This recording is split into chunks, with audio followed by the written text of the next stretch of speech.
Hello friends. Welcome to our channel Showtime, where you will get everything about movies. Today we will talk about the 10 things that makes no sense about Harley Quinn, Birds of Prey. Let's start. No 10, Harley roaming free after escaping the penitentiary. Towards the end of Suicide Squad, the Joker breaks into the penitentiary and rescues Harley.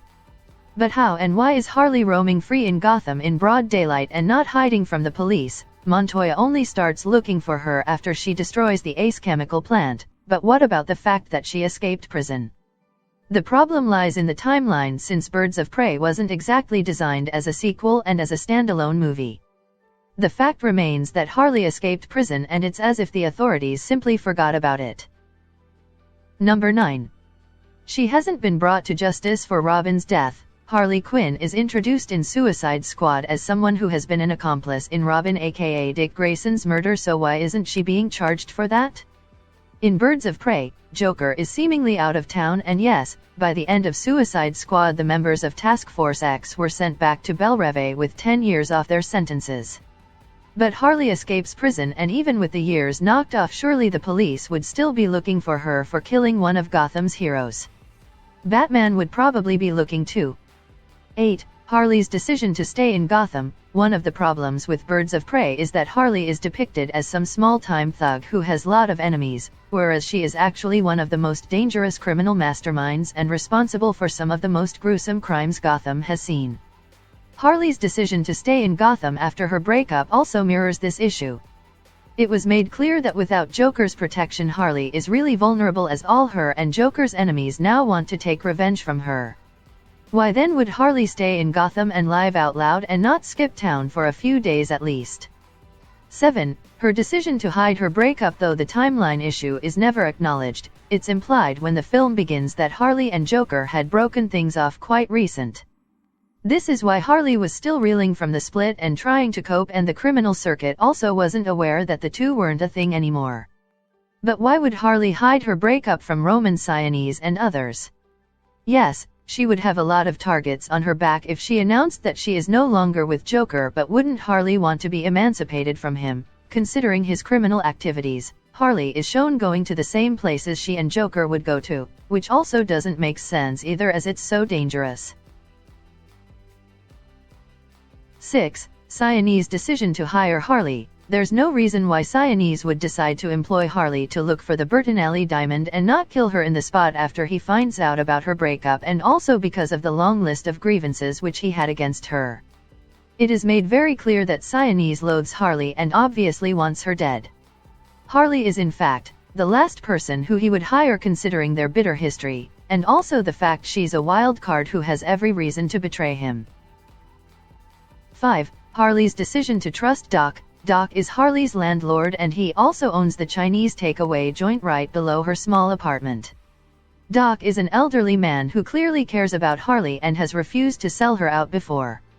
But Harley can't possibly be this naive to think that Doc won't eventually be forced to give in her enemies, all of whom are dangerous and own some serious assault weapons.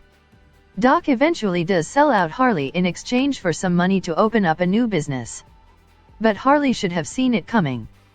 Moreover, the fact that she goes back to her old apartment as she's hiding from Siones and others is unreasonable, because Doc alone couldn't possibly have helped her out if she was found. 4. Harley's character. For the convenience of the script and also to make more room for an edgy arc, Harley Quinn has been depicted with the breeziness of a small-time scammer, especially in the first part of the movie. This is very hard for the viewers because of the shift in tonality from Suicide Squad.